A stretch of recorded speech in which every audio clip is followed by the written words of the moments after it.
nationale d'histoire naturelle qui nous présentait ces projets, et c'était absolument là aussi passionnant, autour du programme 65 millions d'observateurs notamment, et puis d'un programme qui permettait de former des citoyens à la recherche de météorites.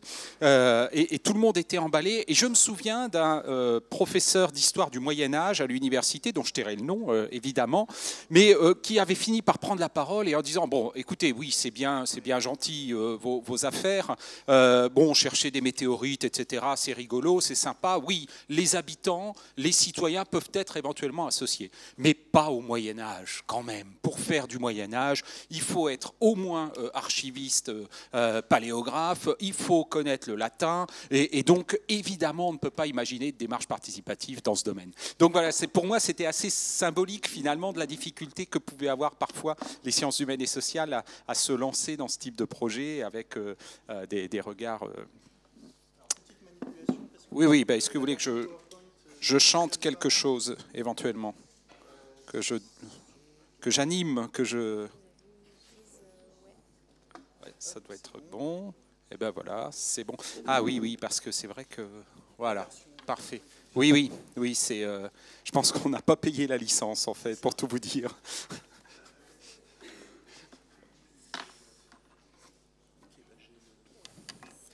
Voilà, et après cette intervention, on prendra 5 minutes de pause pour prendre un café tous ensemble.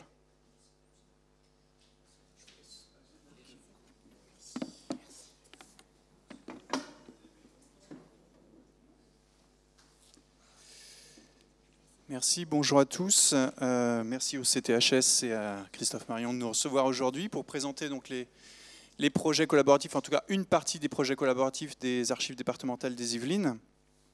On va s'intéresser principalement à 3 projets qui vont nous permettre de poser les enjeux qui ont été les nôtres par rapport à la mise en œuvre de ce programme d'action. Alors, le prétexte, parce qu'il faut bien trouver un prétexte, a été celui des commémorations du centenaire de la Première Guerre mondiale.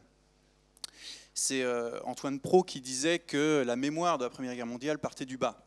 Et effectivement, c'était vraiment une opportunité pour nous de renverser un peu le paradigme, en tout cas, comme ça a été dit à la fin de l'intervention précédente, c'est-à-dire partir de l'intérêt du public et non pas se positionner comme l'institution qui allait déployer son programme d'action. Donc on a réfléchi autrement dans le cadre de ces commémorations pour essayer de proposer une programmation différente, en tout cas on l'espérait, qui nous permette de déployer des outils, des opportunités pour le public, de s'intéresser à cette question au travers des actions que nous allions mettre en œuvre. Donc la Grande Guerre a été pour nous l'occasion donc d'offrir des outils et des opportunités aux acteurs de tout type, que ce soit les communes, les étudiants, les élèves, les chercheurs, les sociétés savantes, qui souhaitent, dans le cadre de ces commémorations, faire valoir et partager les éléments patrimoniaux historiques et mémoriels liés à la Première Guerre mondiale, réunir à l'échelle donc du département les éléments d'une histoire locale de la Première Guerre mondiale pour mieux lui donner sens et la partager. Et enfin, éventuellement, dégager ce qui pouvait faire justement la spécificité de cette thématique sur le territoire des Yvelines, puisque vous n'êtes pas sans savoir qu'elle a accueilli notamment 2 lieux des traités internationaux, à Versailles le 28 juin 1919 et à Saint-Germain-en-Laye le 10 septembre 1919. Et enfin, permettre la valorisation des ressources des archives et des compétences qui pouvaient y être associées. Donc 3 enjeux par rapport à ce déploiement d'actions collaboratives. Permettre une co-construction des savoirs, et on va voir cela à travers l'expérience du wiki que nous avons déployé. Permettre l'acquisition de nouvelles compétences pour le public qui participerait. On va voir cela à travers le projet Testament de Poilu. Et enfin, participer à la production et à l'exploitation de la donnée. Et là, ça a été un projet peut-être un peu plus classique d'annotation des fiches matricules. Donc le premier point, co-construire et partager des savoirs. Nous avons en fait déployé donc un outil numérique, une plateforme collaborative. Et nous avons souhaité, dès le départ, justement, associer le public à la conception même de l'outil pour emporter l'adhésion, pas simplement justement mettre à disposition un nouvel outil, mais faire en sorte que les acteurs et les utilisateurs potentiels de cet outil soient associés à la réflexion même de la conception de l'outil. Donc c'est passé par un comité de conception, on peut l'appeler comme ça, qui est devenu ensuite un comité éditorial, qui nous a permis justement de réfléchir aux fonctionnalités de l'outil et à l'usage qui pourrait en être fait par les utilisateurs. Nous avons ainsi pensé l'ergonomie, l'architecture, les fonctionnalités au travers de différentes réunions qui nous ont permis de développer et réfléchir avec les utilisateurs les usages qui pourraient donc en être faits. Donc la plateforme, elle a ensuite été bien sûr déployée en ligne et nous avons encouragé la production d'articles de ce wiki en s'appuyant notamment sur des opportunités liées à des opérations de grande collecte qui ont été menées dans un cadre d'abord européen avec Europeana, relayé en France par la BNF et le service interministériel des archives de France, qui ont permis à l'échelle locale d'inviter le public à apporter des documents personnels sur la thématique de la Première Guerre mondiale, soit pour en faire don au service d'archives, soit pour les numériser et les diffuser dans un premier temps sur la plateforme d'Europeana. Et nous avons fait le choix beaucoup plus large de numériser l'ensemble des documents qui nous étaient apportés pour en apporter une diffusion sur notre propre site internet. De ces matériaux, le public pouvait déjà avoir un vaste échantillon de documents exploitables pour la rédaction de notices. Ça a été couplé de notre part par un guide des sources, de l'ensemble des sources sur la Première Guerre mondiale que nous avons mis en ligne sur cet outil, qui permettait d'encourager la pratique de la rédaction de notices. Nous avons d'ailleurs encouragé la pratique par à la fois une animation numérique, c'est-à-dire que via nos réseaux sociaux, nous encouragions et nous faisions la valorisation des articles qui étaient produits, au travers notamment de concours, invitant, et le concours, l'organisation d'un concours récompensant les articles, était même à l'initiative des participants, c'est-à-dire que les internautes qui contribuaient à l'animation de la plateforme étaient eux-mêmes invités à voter pour l'article qu'ils jugeaient le plus pertinent, et nous récompensions bien sûr les articles les plus intéressants, en tout cas les plus complets, les plus développés. Vous voyez ici, à titre d'illustration, simplement une ébauche d'article à partir de la fiche matricule de Jean Cocteau qui avait été mobilisée au bureau de Versailles. Pour rendre l'outil aussi attractif par notamment les sociétés savantes, nous avons bien sûr déployé des actions de sensibilisation et de formation à l'outil, puisque la contribution au travers de projets collaboratifs numériques passe forcément par de l'animation en présentiel. C'est-à-dire que, on le sait très bien, les projets portés par les institutions sur du collaboratif numérique reposent sur une petite quantité d'individus et parmi cette petite proportion d'individus, une proportion encore plus fine contribue quasiment à 90% de l'ensemble du projet. Pour alimenter, pour créer une émulation et entretenir la pratique, il faut concevoir des temps en présentiel, des temps d'animation physique, pas simplement en ligne, et tous les ans, à minima, nous organisions des journées de restitution qui permettaient de faire connaître l'outil et qui permettaient aussi de former de nouveaux contributeurs et de valoriser le travail produit par l'ensemble du public utilisateur. Alors juste pour faire un point sur cet outil, puisque nous arrivons au terme des commémorations du centenaire de la Grande Guerre, nous allons archiver électroniquement la plateforme et celle-ci va évoluer vers un wiki territorial, donc l'aspect collaboratif perdurera, mais sur une thématique élargie, puisqu'il nous permettra à la fois de valoriser les recherches, les demandes de recherche qui nous sont faites par le public, mais aussi au public justement de proposer l'ensemble des thématiques de recherche qui sont les siennes sur la plateforme. Le deuxième point, c'est l'acquisition de nouvelles compétences. Alors, je vais parler ici d'un projet, Testament de Poilu, qui est organisé dans le cadre d'un laboratoire d'excellence, le LabEx Patrima, qui associe les Archives nationales, l'École nationale des chartes, l'Université de Cergy-Pontoise, Paris 8 et les Archives départementales des Yvelines. Ce projet, initialement porté par Christiane Nougaret, qui travaillait sur le fort privé, visait à développer un corpus donc de testaments de Poilu, à repérer ces testaments dans les dépôts d'archives où ils pouvaient être conservés, à les numériser, à les exporter sur une plateforme de transcription et à les transcrire. Ensuite, il y aura une nouvelle plateforme de restitution. Donc l'idée, c'était d'ouvrir un corpus de testaments ensuite ouvert à la recherche sous la forme d'une édition numérique. À terme, le but, c'est d'impliquer de nouvelles institutions, de nouveaux services d'archives départementaux pour rejoindre le projet et permettre justement l'élargissement du corpus. Deux mots simplement sur le contexte du projet.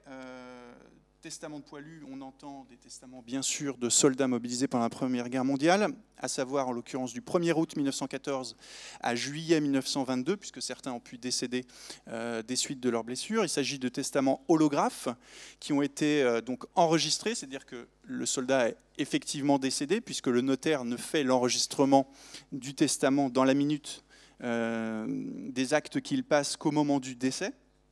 Et donc nous avons mobiliser des bénévoles pour les associer au projet et leur permettre de nous aider à repérer ces testaments. Comment ça se passe? C'est-à-dire qu'en fait, vous savez peut-être, les minutes des notaires sont conservées soit au minutier central pour les notaires parisiens, soit aux archives départementales, puisque les notaires doivent verser leurs minutes aux archives départementales où elles sont conservées.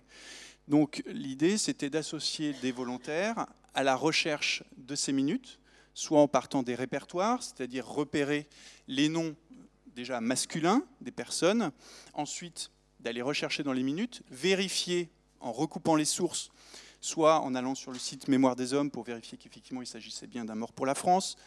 Parfois il fallait passer par d'autres étapes puisque ça ne suffisait pas parce que la personne n'avait pas été effectivement reconnue mort pour la France. Enfin, il y avait tout un processus d'identification qu'il s'agissait effectivement de testament de Poilu. Ensuite, notre service numérisait ces minutes qui étaient ensuite intégrées à la plateforme.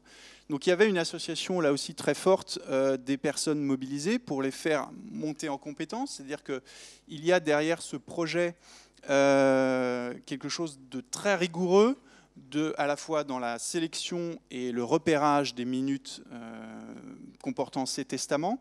Ensuite, tout un travail extrêmement précis et extrêmement fastidieux de repérage de ce qu'on appelle les métadonnées, c'est-à-dire l'ensemble des descriptifs liés au testament qui étaient compilés pour pouvoir être intégrés ensuite à la plateforme. Donc les bénévoles étaient accompagnés, avaient un statut un peu privilégié par rapport aux lecteurs usuels de la salle de lecture. Voilà. Et l'idée, c'était de leur permettre de travailler dans des conditions assez proches en fait, des collègues des archives départementales, de leur donner vraiment de les mettre en situation d'être dans la position d'un chercheur.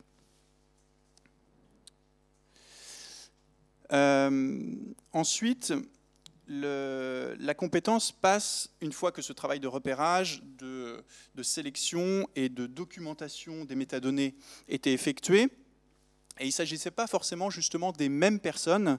Les testaments étaient intégrés à la plateforme de transcription, donc c'est une plateforme ouverte en ligne, dans laquelle on ouvrait la transcription aux personnes volontaires. Et donc là, le bénévole devenait un transcripteur, puisque l'idée c'était d'aboutir à une édition structurée, pas simplement, si vous voulez, de taper sur un document Word ce qu'on pouvait voir dans le testament, mais d'aboutir vraiment à une édition structurée, c'est-à-dire qu'il y a un langage de transcription. Bon, je passe sur les aspects techniques, mais il s'agit de la TEI, qui est une grammaire, si vous voulez, d'encodage des données. On voit ici ce à quoi on peut aboutir. Vous avez le testament à gauche, avec, pour symboliser ce qu'on va rechercher et donc essayer de transcrire par l'encodage, à savoir le titre, la signature, éventuellement, est-ce qu'il y a un mot qui a été rayé, est-ce qu'il y a eu une abréviation, etc. Tout ça, on veut le transcrire par l'encodage, c'est-à-dire que ça permet une restitution d'un appareil critique scientifique qui ensuite permettent l'exploitation de la donnée par les chercheurs qui en auront l'utilité. On voit ici, alors on ne voit pas très bien, mais on voit quand même un petit peu, la plateforme telle qu'elle peut apparaître avec les 3 volets, c'est-à-dire que sur la droite, vous avez donc le testament, au milieu, vous avez la restitution du texte tel qu'il apparaît une fois encodé, et sur la gauche, vous avez le travail d'encodage. Alors, il ne faut pas être un spécialiste non plus de l'encodage, puisque la plateforme permet par des raccourcis, vous voyez le petit menu déroulant, c'est-à-dire que si on sélectionne quelque chose qu'on estime être la date, la signature, on va simplement sélectionner effectivement le code qui va s'implémenter directement et permettre par les balises d'identifier la zone qu'on souhaite définir ainsi. Donc là, il y a quand même effectivement une compétence qu'on apporte et que le projet permet d'acquérir avec tout un tutoriel qui est disponible sur la plateforme et permet aux étudiants ou aux bénévoles qui s'initient à cette transcription d'acquérir de nouvelles compétences. Donc c'est ce que permet aussi ce type de projet collaboratif. Une fois que le bénévole soumet en fait sa transcription, elle est corrigée, amendée par un valideur. Et l'idée, là aussi, c'est de pas simplement la corriger, mais plutôt de renvoyer vers la personne qui est en charge de la transcription en lui indiquant potentiellement les erreurs à corriger, pour que là aussi, on ne soit pas simplement dans l'institution qui corrige, mais qui accompagne l'évolution de l'acquisition de la compétence. Voilà, je vais passer la parole à ma collègue Mathilde Deuve qui va vous parler du dernier projet, adopter un poilu.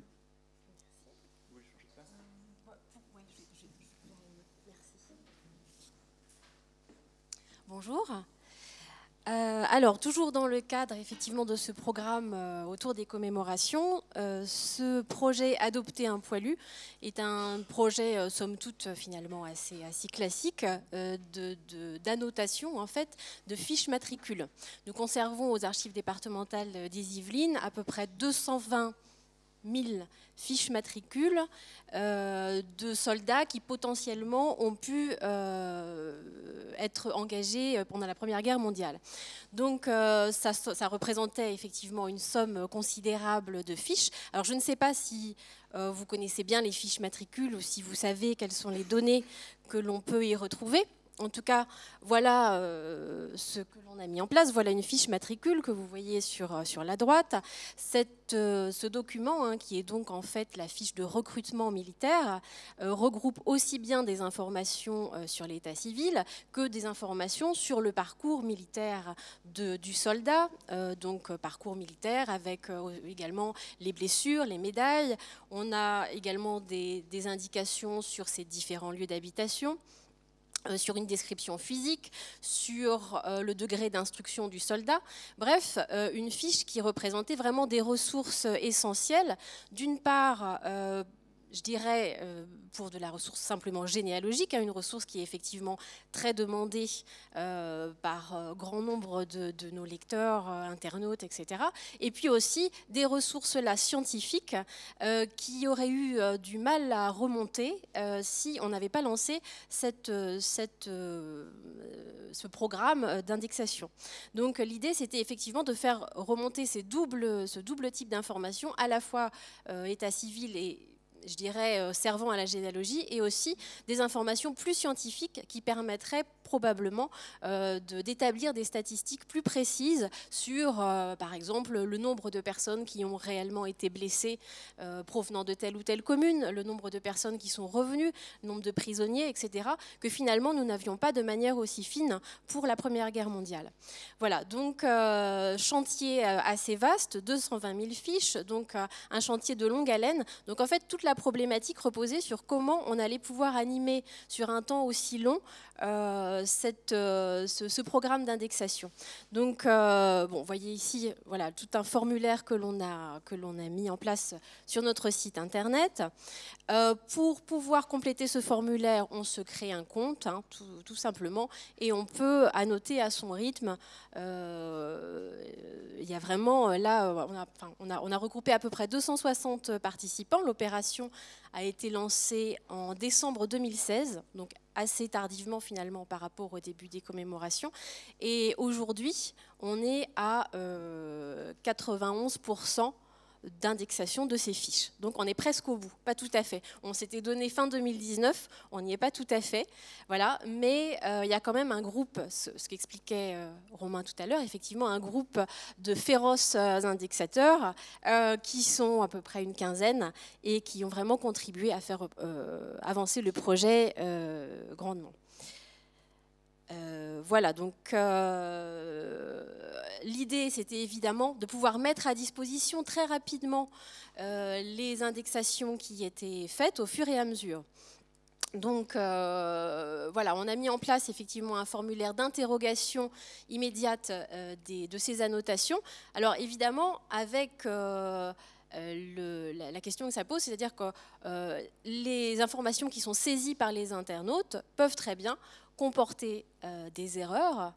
Voilà, il y a différentes saisies, voilà, toute une problématique, puisque nous n'avons pas du tout, nous avons choisi en tout cas de ne pas faire de médiation dans l'instant. En fait, quand on va achever le projet, les données seront retraitées, contrôlées, corrigées, voilà. Mais pour l'instant, et on alerte d'ailleurs les internautes là-dessus, l'interrogation se fait sur des données qui peuvent effectivement comporter des erreurs. Donc, toute la question de l'animation, alors vous le voyez effectivement à l'écran, on s'est demandé voilà, comment on allait pouvoir rendre la chose un peu amusante, un peu ludique, un peu grand public. Donc, on a proposé effectivement un classement. Voilà, ne sachant pas si ça allait prendre auprès de nos lecteurs. Et si, ça a très bien marché. Alors vous voyez qu'on se retrouve avec, on a des maréchaux, on a plusieurs maréchaux, des généraux de corps d'armée, enfin voilà, dans ces 250 participants, il y a vraiment une variété de grades. En tout cas, voilà, ça a vraiment contribué à amener quelque chose de très ludique et finalement, nos internautes ont bien aimé partager quand on les réunit une fois ou deux fois dans l'année, c'est vraiment quelque chose qui nous faut remonter. Ah, mais vous savez que ça y est, hein, moi je suis passé général, etc. Ça y est, moi j'ai mon bâton de maréchal. Enfin, voilà, ça permettait d'animer, effectivement sur nos réseaux sociaux aussi, de faire remonter cet aspect-là. Là encore, tout comme pour le wiki, on a organisé des moments de défis, toujours sur les réseaux sociaux, défis collaboratif. Hein. Voilà, l'idée, c'était par exemple de cette semaine, ben, voilà, le défi, ça va être d'indexer 3000 fiches, voilà, avec des récompenses, etc. Donc, long travail, mais finalement, ça a quand même porté ses fruits. Voilà, donc vous voyez ici la page Facebook où on est sur ce dernier défi 2019 qui malheureusement n'a pas été complété. Mais voilà, en principe, on devrait voir la fin cette année. Est-ce qu'on a encore un petit peu de temps? 3 minutes? 3 minutes. Ah. Vous voulez compléter? Non, la vidéo. Ouais. La vidéo, d'accord. Alors, est-ce qu'on a du son? Alors, tout à l'heure, il y avait un peu de son, mais c'est notre ordinateur. Mais c'était pas le même poste. Alors, ça sera le son de l'ordinateur. Ouais, alors de toute façon, sinon tant pis. Ouais, parce qu'en fait, je peux plus. Tant pis, tant pis. Quelques mots en conclusion, peut-être, du coup, Romain, vous voulez... Juste compléter, effectivement, là on a vraiment mis la focale sur des projets qui ont été menés dans le cadre des commémorations du centenaire, comme je l'ai dit. Après, c'est vraiment quelque chose qui, je ne vais pas dire fait partie de notre ADN, mais en tout cas qu'on souhaite pérenniser sur d'autres projets. Et en tout cas, ça nous permet de vraiment repenser et repositionner notre posture Je vous donne quelques exemples. On va effectivement solliciter l'ensemble de nos internautes, ou en tout cas de nos lecteurs en salle de lecture, sur des priorisations, par exemple, de projets de numérisation. C'est-à-dire que dans notre programme de numérisation, qui est bien sûr dicté par des impératifs de conservation ou de mise en ligne de fonds les plus vastes et les plus intéressants pour le grand public, on va essayer d'inviter les internautes à voter sur les fonds qu'ils aimeraient voir en priorité. On a d'autres projets pour inviter le public à nous aider sur l'identification et le travail d'analyse porté par exemple sur des fonds photographiques. Donc on met en ligne, on a quelques éléments d'information, on met en ligne les photos, on invite les internautes à nous faire des retours. Et puis après, bien sûr, il y a tout le travail de tri et de contextualisation et de reprise des données qui est nécessaire. Voilà. En tout cas, c'est vrai qu'il y a une large ouverture dans nos projets collaboratifs parce qu'on estime que si on ouvre au collaboratif, c'est bien justement pour faire porter le travail par les internautes. Si on doit nous-mêmes contrôler et valider systématiquement toutes les démarches qui sont faites, autant le faire nous-mêmes. Donc après, ça ne veut pas dire que la caution scientifique, elle n'apparaît pas à un moment donné. C'est-à-dire que pour reprendre l'exemple des fiches matricules, en fait, quelqu'un ne peut pas corriger l'indexation qui est faite par un internaute. Ça va créer une autre fiche. Donc nous, derrière, on va solliciter le prestataire pour qu'il y ait une reprise systématique des fiches qui sont faites et une comparaison entre deux fiches. Et effectivement, s'il n'y a pas la même indexation qui est faite sur une fiche matricule, ça nous amènera, pour le cas précis, à nous poser des questions sur là où on va devoir arbitrer les choses. Voilà.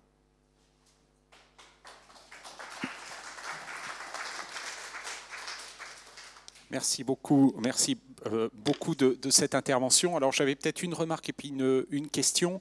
Vous avez bien insisté sur l'importance d'animer la communauté. Et c'est vrai que dès lors qu'on a des citoyens, des amateurs qui s'investissent, il faut créer les conditions pour faire régulièrement retour vers eux et pour animer cette communauté de manière à ce qu'au bout d'un moment, ils n'aient pas le sentiment que finalement, ils travaillent dans le vide. Et ça, c'est une dimension qui me semble en effet importante. Et j'ai beaucoup aimé l'idée de leur donner des grades.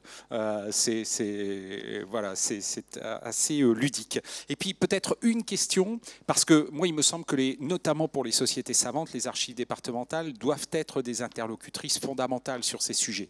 C'est pas évident d'imaginer à l'échelle d'une société savante s'engager, s'investir ou même créer un projet participatif. Et à mon sens, les archives départementales doivent être les interlocutrices prioritaires sur ce type de projet. Est-ce que finalement, je sais que les archives départementales de Vendée se sont beaucoup engagées dans des projets participatifs. C'est le cas des Yvelines. Est-ce que vous avez, j'allais dire, des orientations générales qui vous sont données au niveau du ministère pour encourager le réseau des archives départementales à mettre en place, à proposer des projets participatifs, ou est-ce que ce sont aujourd'hui des initiatives d'archivistes ou de directeurs d'archives départementales? Voilà. Et ensuite, on aura quelques questions de la salle. Alors, je ne peux pas dire qu'il y ait de découragement, en tout cas, fait par le service interministériel des archives de France, mais il n'y a pas non plus de directive. Les projets de médiation, de valorisation sont à l'initiative de chaque directeur d'archives départementales. Après, c'est vrai que c'est pour ça qu'on disait que le projet d'annotation des fiches matricules n'est pas forcément une nouveauté, parce que de nombreux services d'archives ont encouragé, notamment sur l'état civil ou les registres paroissiaux, une première indexation. Là, je dirais la petite nouveauté, s'il doit y en avoir une sur ce projet-là, c'est que ce n'est pas seulement l'indexation, parce qu'en fait l'indexation elle a été faite par nos services sur les noms, prénoms, numéros matricules. Là, c'est vraiment une annotation sur une vingtaine de champs qu'on a initiés et qui nous semblait pertinent pour justement de la production de données utile derrière à une approche qualitative et non pas simplement une approche de recherche d'une fiche matricule. C'est-à-dire qu'on n'est pas dans la démarche de j'indexe pour retrouver un nom parce que je fais de la généalogie. On est dans la démarche de j'indexe des données pour permettre de la métadonnée, enfin de la donnée, pour un corpus de données, si on peut dire, interrogeable et exploitable dans le cadre de recherche scientifique, pour le coup. C'est-à-dire, effectivement, comme l'a dit Mathilde, actuellement, on est incapable de dire quel est le nombre de soldats mobilisés sur une commune et sur ce nombre, combien ont été blessés. Donc le croisement des données, générer de la donnée pour justement permettre son exploitation nous semblait le plus de ce projet. Très bien, merci. Je crois qu'il y avait une question ici. Oh là là, bon, bah, on supprime la pause déjeuner, donc. Une question qui va dans le sens qui vient d'être indiqué. Je voudrais savoir s'il y a une certaine normalisation entre les différents services des archives départementales. Premier point. La deuxième chose, c'est que, avec un tout petit peu d'expérience des archives départementales de Paris, d'Île-de-France, j'ai constaté que le personnel des archives était assez vite dépassé par le nombre de renseignements qu'ils doivent donner, renseignements de base, qui pourraient, à mon avis, mais je n'y connais pas grand-chose, être obtenus quand on va sur un fichier et qu'ils nous disent comment utiliser ce fichier. Voilà, c'est très simple, mais ceci étant, on est obligé de demander au personnel d'utiliser cette base. Merci. Alors sur le premier point, je ne suis pas forcément sûr de comprendre votre question. L'harmonisation des archives départementales, qu'est-ce que vous entendez par harmonisation? À quel niveau? Cherchez sur un fichier des Yvelines, vous avez la même technique d'accès que... D'accord.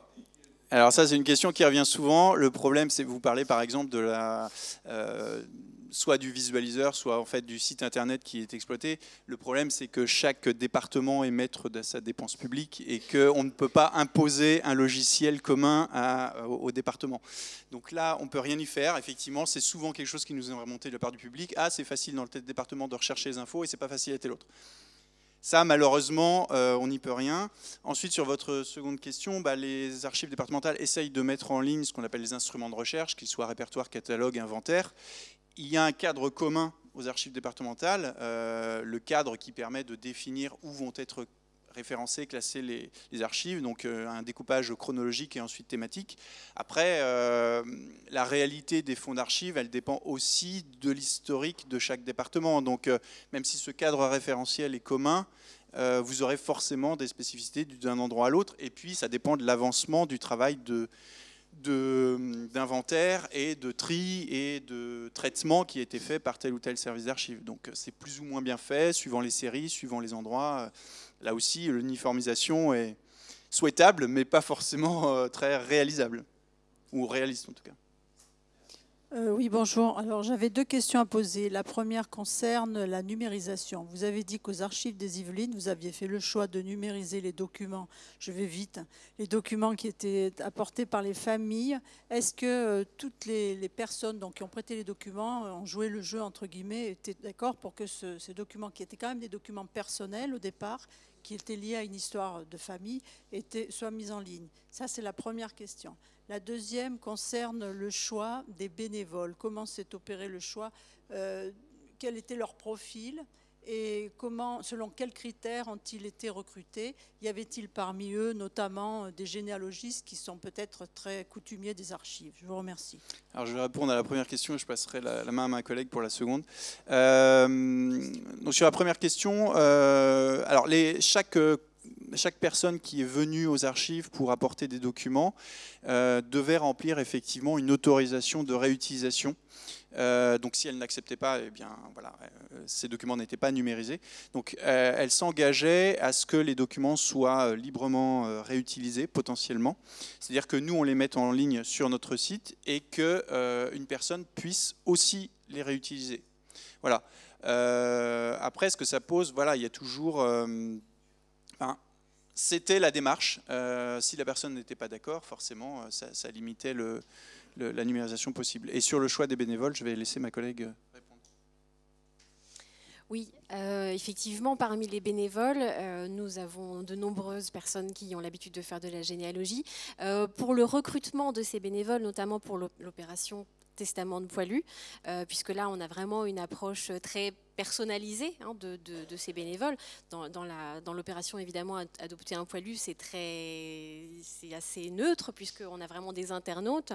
Voilà, pour Testament de poilu, le recrutement s'est passé au fil de l'année, au fil de différentes rencontres qu'on a proposées, des conférences, des ateliers, etc. Et on a proposer des campagnes de recrutement à ces occasions-là. Donc les profils étaient assez peu variés au final, effectivement, des gens qui sont plutôt, je dirais, retraités, voilà, qui ont du temps. On a eu 2 ou 3 personnes qui étaient quand même actives, voilà, mais c'était vrai. Plus difficile de les mobiliser. Voilà. Cela dit, elles étaient très impliquées, très passionnées, donc elles ont essayé vraiment de se libérer dès lors qu'il y avait des rencontres, etc. Voilà.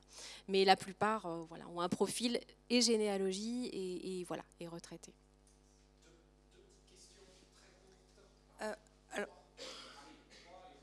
En ce qui me concerne, ce n'est pas une question, c'est juste une remarque, puisque récemment a eu lieu le séminaire des directeurs des archives départementales. Et effectivement, le SIAF a largement impulsé cet aspect collaboratif dans la réflexion. Notamment, il va lancer différentes réflexions sur l'indexation des instruments de recherche, etc. Et les projets collaboratifs dont vous nous avez fait part sont plus qu'encouragés. Je dirais, à défaut de ne pas être freinés, ils sont, si j'ai bien compris, largement encouragés, malgré tout, sur les différents objectifs des Archives de France. Merci. Ici, le CTHS, rappelez, il prend toute sa part. Oui, merci beaucoup. Et j'ai été passionné par ce que vous avez raconté, ce qui est vraiment nous donne toutes sortes d'idées, de conclusions à en tirer, mais il faut être bref. Et j'aurais simplement une réflexion. C'est pas parce qu'on fait appel à des amateurs, des bénévoles qu'il faut faire preuve d'amateurisme. On voit bien que derrière ce que vous avez présenté, il y a beaucoup de professionnalisme, il y a beaucoup de moyens. Alors bien sûr, dans votre exemple, ça vient d'une institution établie. Moi, j'ai en tête un autre exemple qui est dans le domaine de la formation sur Internet professionnelle, où ça venait du milieu professionnel, donc à partir de militants, entre guillemets, pour lutter contre la fracture numérique. Voilà. Mais la conclusion est la même, c'est que derrière, il faut des moyens. Donc, on ne peut pas dire il faut des moyens, il faut des financements, il faut payer des salaires, il faut payer des équipements, il faut payer l'informatisation.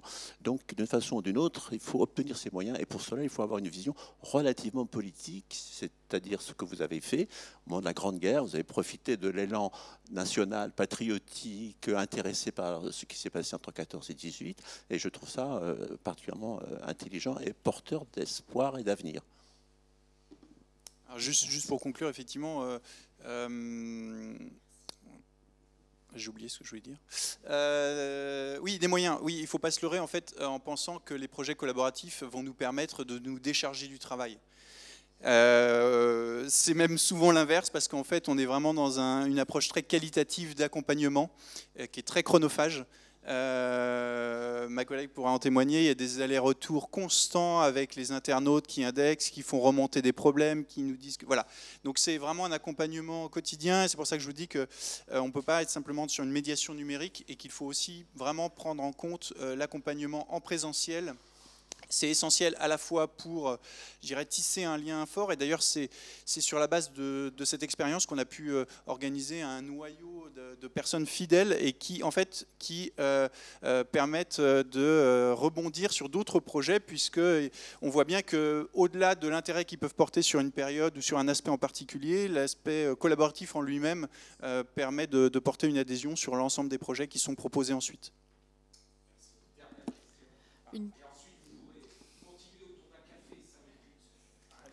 Une toute petite question un peu technique. Sur la fin de votre exposé, vous avez répondu déjà en partie, mais vous parlez des procédures de validation. Comment est-ce que vous faites donc, quand vous avez ces 2 fiches contradictoires? Est-ce que vous attendez d'avoir 2 fiches et vous les examinez et vous tranchez? Combien de cas vous avez eu jusqu'ici? Et est-ce qu'il peut y avoir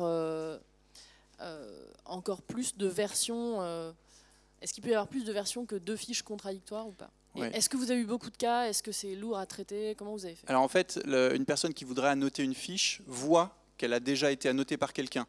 Donc elle va ouvrir une nouvelle fiche si elle estime pour sa part qu'il y a une erreur. Voilà. Donc déjà, c'est un premier pas sur le fait que... Et ensuite, pour l'instant, on ne les traite pas. puisque voilà, ça demanderait qu'on y passe un temps récurrent quotidien. Mais comme je vous l'ai dit, une fois que le projet d'annotation sera terminé, on va justement, par le biais d'une prestation, assurer le contrôle systématique des doublons, des triplons de fiches, et là, la remontée d'alerte nous fera trancher sur un retour sur le document original pour voir quelle est la transcription à apporter. Je ne sais pas si vous voulez compléter, Mathilde. Donc voilà, c'est pour ça qu'actuellement, on est vraiment dans l'étape préalable d'annotation, et l'étape de contrôle suivra, mais on ne peut pas mener les deux aspects de front. Merci, merci beaucoup. Si vous avez d'autres questions, je vous invite autour d'un petit café pendant que nous préparons l'intervention suivante. Quelques minutes de pause. Merci beaucoup pour cette intervention.